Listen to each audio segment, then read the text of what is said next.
Hi అండి. Welcome to my channel. ఈరోజు పొట్లకాయ పచ్చడి ఎలా ప్రిపేర్ చేసుకోవాలో చూపిస్తా అండి. చాలా అంటే చాలా టేస్టీగా ఉంటుంది.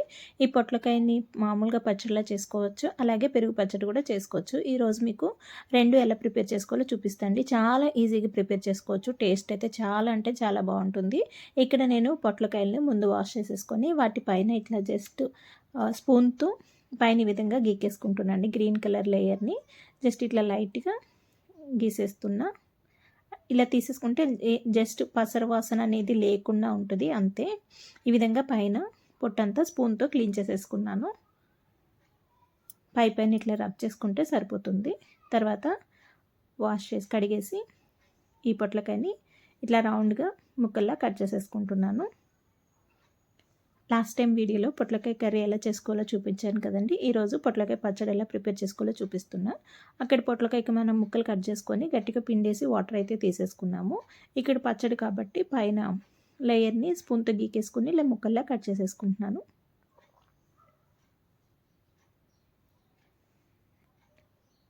మీరు కూడా ఒకసారి ట్రై చేయండి. చాలా అంటే చాలా బాగుంటుంది. ఈ సీజన్లో పొట్లకాయలు బాగా దొరుకుతాయి కదా. పొట్లకాయ పాలు పోసుకొని కర్రీ కానీ, పొట్లకాయ రొయ్యల కూర కానీ, అదేవిధంగా పొట్లకాయ పచ్చడి కానీ చాలా అంటే చాలా బాగుంటుంది. ముక్కలు కట్ చేసేసుకొని పచ్చిమిర్చి కూడా వాష్ చేసుకొని సగానికి విరగొట్టుకొని పెట్టుకున్నాను. నూనెలో తూలుతూ ఉంటాయి కదండి పచ్చిమిర్చి, అందుకనే సగానికి కట్ చేసి అయితే పెట్టుకున్నాను. వెల్లుల్లి రెబ్బలు, జీలకర్ర, చింతపండు. నేను జీలకర్ర కానీ వెల్లుల్లిపాయలు కానీ కొంచెం ఎక్కువే తీసుకుంటానండి. రోటి పచ్చళ్ళు అటువంటివి జీలకర్ర వెల్లుల్లిపాయలు ఎక్కువ వేసుకుంటే టేస్ట్ చాలా అంటే చాలా బాగుంటుంది. స్టవ్ వెలిగించుకొని ఫ్రై చేసుకోవడం కోసం ప్యాన్ పెట్టుకొని 2 గరిటెలు ఆయిల్ వేసుకొని ఆయిల్ లైట్గా హీట్ అయిన తర్వాత మనం కట్ చేసుకున్న పచ్చిమిర్చి వేసుకొని బాగా ఫ్రై చేసుకోవాలి. దోరగా అయ్యే వరకు ఫ్రై చేసుకొని పచ్చిమిర్చి వేపుకోవాలండి. మూత పెట్టుకుంటే తూలకుండా చక్కగా ఫ్రై అయిపోతాయి. ఈ విధంగా పచ్చిమిర్చి ఫ్రై చేసుకున్న తర్వాత ఒక గిన్నెలోకి తీసేసుకోవాలి. నేను ఇక్కడ పచ్చిమిర్చి ఘాటు తక్కువ ఉన్నాయి కాబట్టి ఎక్కువ వేసుకున్నానండి. మీకు గ్రీన్ కలర్ పచ్చిమిర్చి ఘాటు బాగుంటాయి, అవి అయితే చూసుకొని వేసుకోండి. ఇక్కడ నేను ఇన్ని వేసాను, కారం ఉంటాయని అనుకుంటారు. ఇవి ఘాటు తక్కువ ఉన్నాయండి, అంత స్పైసీగా అయితే లేవు, అందుకే నేను ఎక్కువ వేసుకున్నాను.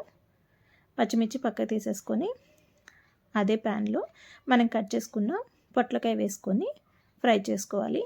ఈ పొట్లకాయలు వేపుకునేటప్పుడు కొద్దిగా సాల్ట్ చల్లుకోండి, తొందరగా మగ్గిపోతాయి. కొద్దిగా లైట్గా సాల్ట్ వేసుకొని మూత పెట్టుకొని నూనెలో మగ్గేంత వరకు ఫ్రై చేసుకోవాలండి. ఇప్పుడు పచ్చిమిర్చి చల్లారిపోయిన తర్వాత ఒక మిక్సీ జార్లో వేసుకొని మనం వేపుకున్న పచ్చిమిర్చి, నేను ఇక్కడ కరివేపాకు యాడ్ చేస్తున్నానండి. పచ్చి కరివేపాకు టేస్ట్ అయితే చాలా చాలా బాగుంటుంది, స్మెల్ కూడా చాలా బాగుంటుందండి. కరివేపాకు, అదేవిధంగా వెల్లుల్లి రెబ్బలు, నేను ఇక్కడ ఒక పెద్ద సైజు వెల్లుల్లిపాయ వరకు ఒలిచి వేసుకున్నానండి. అలాగే చింతపండు, జీలకర్ర. టమాటా పచ్చడి కానీ, బీరకాయ పచ్చడి కానీ, ఏ పచ్చడికైనా మీరు రోటి పచ్చళ్ళు చేసుకునేటప్పుడు జీలకర్ర, వెల్లుల్లి రెబ్బలు ఎక్కువ వేసుకొని చేసుకోండి. టేస్ట్ అయితే చాలా చాలా బాగుంటుంది, హెల్త్కి కూడా చాలా మంచిది. ఒకసారి పొట్లకాయ ముక్కలను అయితే కలుపుకుందాము. కలర్ చేంజ్ అవుతున్నాయి చూడండి, బ్రౌన్ కలర్లోకి మారుతున్నాయి. అలాగే ముక్కలు కూడా దగ్గరికి వచ్చేస్తాయి. మనం గరిటెతో ఇట్లా నొక్కి చూస్తే మెత్తగా అయిపోవాలి. పొట్లకాయ మాత్రం పచ్చిగా లేకుండా పసర వాసన పోయే వరకు, కలర్ చేంజ్ అయ్యే వరకు కలుపుకుంటూ అయితే ఫ్రై చేసుకోవాలి. చూడండి మనం వేసుకున్నప్పుడు ఎట్లా ఉన్నాయి పొట్లకాయ ముక్కలు, ఇప్పుడైతే ఎట్లా వచ్చినాయో.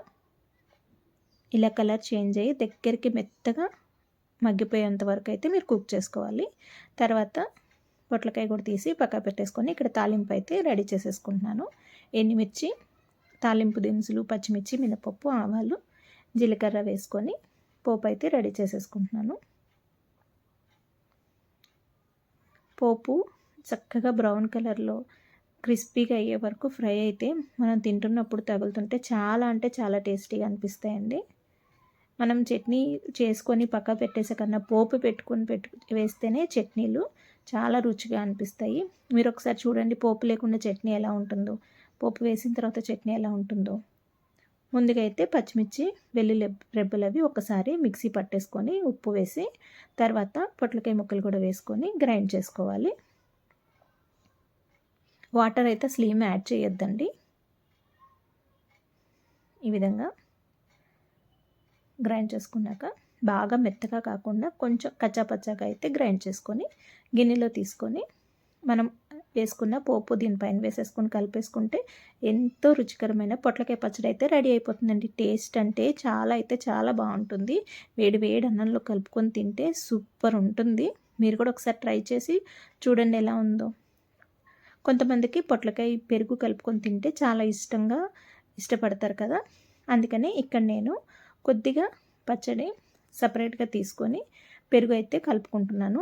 మొత్తం పచ్చడి ఒకేసారి పెరుగు కలిపేస్తే సాయంత్రానికి పుల్లగా అయిపోతుందండి. మనం తినేటప్పుడు కలుపుకుంటేనే టేస్ట్ బాగుంటుంది. లేదంటే కొంచెం పులుపు అనేది వస్తుంది. మనకు కావాలి అనుకున్నప్పుడు ఇలా పెరుగు కలుపుకొని అయితే తీసుకోవచ్చు. ఇలా పెరుగు కలుపుకొని దోశలకు కానీ ఇడ్లీకి కానీ టిఫిన్స్ కూడా చాలా బాగుంటుంది. రైస్లోకి కూడా బాగుంటుంది. పొట్లకాయ పెరుగు పచ్చడి సపరేట్గా చేసుకోవచ్చు. అది ఇంకొకసారి వీడియోలో మీకైతే చేసి చూపిస్తాను. ఇక్కడ నేనైతే రెగ్యులర్గా చేసుకున్న పొట్లకాయ పచ్చడిలో పెరుగు అయితే కలుపుతున్నాను. పొట్లకాయ పచ్చడి అయితే రెడీ అయిపోయింది.